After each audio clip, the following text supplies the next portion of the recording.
Hi all, അസ്സലാമു അലൈക്കും. Welcome back to Silna's kitchen.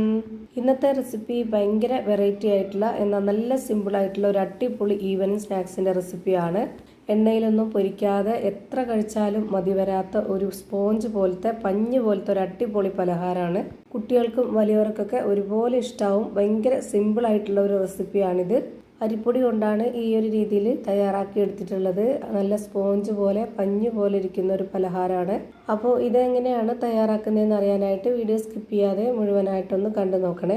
റെസിപ്പിയിലോട്ട് കിടക്കുന്നതിന് മുമ്പായി സിൽനാസ് കിച്ചൺ ചാനൽ ആദ്യമായിട്ട് കാണുന്നവരാണെങ്കിൽ പ്ലീസ് ഒന്ന് സബ്സ്ക്രൈബ് ചെയ്തേക്കണേ. ഒപ്പം തന്നെ ഈ വീഡിയോസ് നിങ്ങൾക്ക് ഇഷ്ടപ്പെടുകയാണെങ്കിൽ ഒരു ലൈക്ക് ചെയ്ത് ഷെയർ ചെയ്ത് ഹൈപ്പ് ചെയ്ത് സപ്പോർട്ട് ചെയ്യാനും മറക്കരുത്. ഇനി നമുക്ക് ഈ ഒരു പലഹാരം എങ്ങനെയാണ് തയ്യാറാക്കുന്നതെന്ന് നോക്കാം. ഈ ഒരു പലഹാരം ഞാൻ തയ്യാറാക്കി എടുക്കുന്നത് അരിപ്പൊടിയിലാണ്. അരിപ്പൊടി വറുത്ത അരിപ്പൊടി തന്നെ ആയിരിക്കണം, എന്നാലേ നമുക്ക് ആ ഒരു പെർഫെക്റ്റ് ആയിട്ടും നല്ലൊരു സോഫ്റ്റ് ആയിട്ടൊക്കെ കിട്ടുള്ളൂ. നമ്മുടെ സാധാരണ പത്തിരിക്കും ഇടിയപ്പത്തിനൊക്കെ എടുക്കുന്ന അതേ വറുത്ത അരിപ്പൊടിയാണ് ഞാനിപ്പോൾ ഇവിടെ എടുത്തിട്ടുള്ളത്. 250 ml കപ്പിൻ്റെ അളവിൽ 1.5 കപ്പ് അരിപ്പൊടി ഞാൻ ഈ ഒരു പാത്രത്തിലേക്ക് ഇട്ട് കൊടുക്കുന്നുണ്ട്. പിന്നെ വേണ്ടത് ഇതിലേക്ക് മൈദപ്പൊടിയാണ്. ഞാനിവിടെ 1/2 കപ്പ് അളവിൽ ഇട്ട് കൊടുക്കുന്നുണ്ട്. ഈ ഒരു കപ്പിൻ്റെ ആ ഒരു മുകൾ ഭാഗത്തെ പൊടി തട്ടിക്കളഞ്ഞിട്ടാണ് ആ ഒരു അളവിലാണ് ഞാനിപ്പോൾ എടുത്തിട്ടുള്ളത്. മൈദപ്പൊടി വേണ്ട, ഗോതമ്പ് പൊടിയിൽ ചെയ്തെടുക്കാം എന്നുള്ളവർക്ക് അങ്ങനെ ചെയ്യാം. ഗോതമ്പ് പൊടിയാണ് എടുക്കുന്നതെങ്കിലും ഈ ഒരു മൈദ ഇട്ട് കൊടുക്കുന്നതിന് പകരം ആ ഒരു കപ്പ് അളവിൽ ഗോതമ്പ് പൊടി ഇട്ട് കൊടുക്കുക. നമ്മുടെ ഈ ഒരു പലഹാരം നല്ല സോഫ്റ്റ് ആയിട്ടിരിക്കാനായിട്ട് ഇതിലേക്ക് സോഡാപ്പൊടി ഇട്ട് കൊടുക്കാം. ഇതുപോലെ ചെറിയൊരു സ്പൂണിൽ 1/2 സ്പൂൺ അളവിലാണ് ഇട്ട് കൊടുത്തിട്ടുള്ളത്. ഇനി ഈ മാവ് മൈദയും അതുപോലെ തന്നെ അരിപ്പൊടിയും എല്ലാം കൂടെ ഒന്നിച്ച് നന്നായിട്ടൊന്ന് മിക്സ് ചെയ്തിട്ടെടുക്കാം. അല്ലാന്നുണ്ടെങ്കിൽ ഈ ഒരു അരിപ്പൊടിയും മൈദയായിട്ട് രണ്ടായിട്ട് വെവ്വേറെ ആയിട്ട് നമ്മൾ മിക്സ് ചെയ്യുമ്പോൾ കട്ടകട്ടയായിട്ട് കിടക്കും. അപ്പോൾ അങ്ങനെ വരാതിരിക്കാനാണ് ഇതുപോലെ ചെയ്യുന്നത്. അപ്പോൾ ഞാനിവിടെ എല്ലാം കൂടെ നന്നായിട്ട് മിക്സ് ചെയ്തെടുത്തിട്ടുണ്ട്. ഇനി നമുക്കിതിലേക്ക് മണത്തിന് വേണ്ടി 3 ഏലക്ക ഇട്ട് കൊടുക്കാം. ഇനി ഇതിലേക്ക് വേണ്ടത് ചിരകിയ തേങ്ങയാണ്. അതുകൂടെ ഇതിലേക്ക് ഇട്ട് കൊടുക്കുന്നുണ്ട്. 250 ml കപ്പിൻ്റെ അളവിൽ 1 കപ്പ് നിറയെ ഇട്ട് കൊടുക്കുന്നുണ്ട്. ഇനി ഇതിലേക്ക് മധുരത്തിന് ആവശ്യമായിട്ടുള്ള ശർക്കര ഉരുക്കിയതാണ് ഒഴിച്ചു കൊടുക്കുന്നത്. കറുത്ത ശർക്കരയാണ് ഒരിക്കൽ ഒഴിച്ചു കൊടുക്കുന്നതെങ്കിൽ കുറച്ചുകൂടി കളറായിട്ട് കിട്ടും. നമുക്കിവിടെ വെളുത്ത ശർക്കര ആയതുകൊണ്ടാണ് ലൈറ്റായിട്ടുള്ള ഒരു കളറിൽ കിട്ടുന്നത്.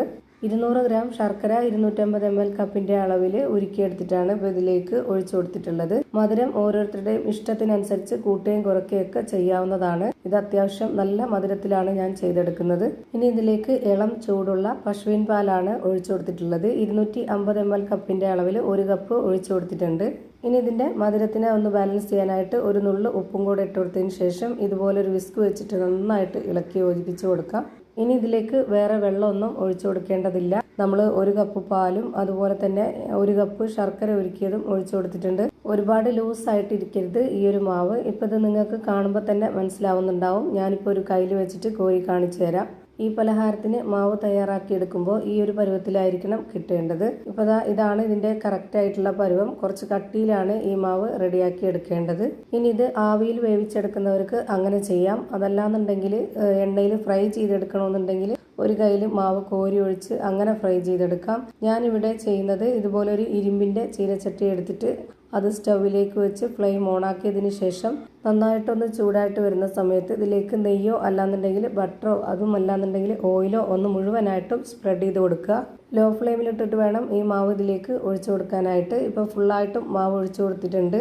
ഇനി ഇത് വേവാനായിട്ട് എത്ര സമയമാണോ എടുക്കുന്നത് അത്രയും സമയം വരെ ലോ ഫ്ലെയിമിൽ തന്നെ വെച്ചിരിക്കുക. ഇനി ഇതിൻ്റെ മുകളിലായിട്ട് കാണാനൊരു ഭംഗിക്കും അതുപോലെ തന്നെ ഇത് കഴിക്കുമ്പോൾ കടിച്ച് കഴിക്കാനൊക്കെ വേണ്ടിയിട്ട് ഞാനിതിലേക്ക് ഈത്തപ്പഴം ഇതുപോലെ നീളത്തിൽ കട്ട് ചെയ്തിട്ട് ഇട്ട് കൊടുക്കുന്നുണ്ട്. അതുപോലെ അതിൻ്റെ കൂടെ തന്നെ ബദാമും അണ്ടിപ്പരിപ്പ് മുന്തിരി ഇതെല്ലാം നമ്മൾ ചെറുതായിട്ടാണ് ഇട്ട് കൊടുക്കുന്നത്. ഓരോരുത്തർക്കും ഇഷ്ടമുള്ള രീതിയിൽ ഇതിനെ തയ്യാറാക്കി എടുക്കാവുന്നതാണ്. ഞാനിപ്പോൾ ലോ ഫ്ലെയിമിൽ ഇട്ട് കൊടുത്തതിന് ശേഷം ഇതൊന്ന് അടച്ചു വെച്ചെടുത്തിട്ട് വേവിച്ചെടുക്കുന്നുണ്ട്. എത്ര സമയമാണോ വേവാനായിട്ട് എടുക്കുന്നത് അത്രയും സമയം വരെ ലോ ഫ്ലെയിമിൽ തന്നെ വെച്ചിരിക്കുക. അല്ലാന്നുണ്ടെങ്കിൽ അതിൻ്റെ അടിഭാഗം നല്ല കട്ടിയായിട്ട് കരിഞ്ഞു പോവും. നമ്മൾ ഇടയ്ക്കിടയ്ക്കായിട്ട് ഒന്ന് ചെക്ക് ചെയ്ത് നോക്കുക ഇത് വെന്തിട്ടുണ്ടോ എന്ന് അറിയാനായിട്ട്.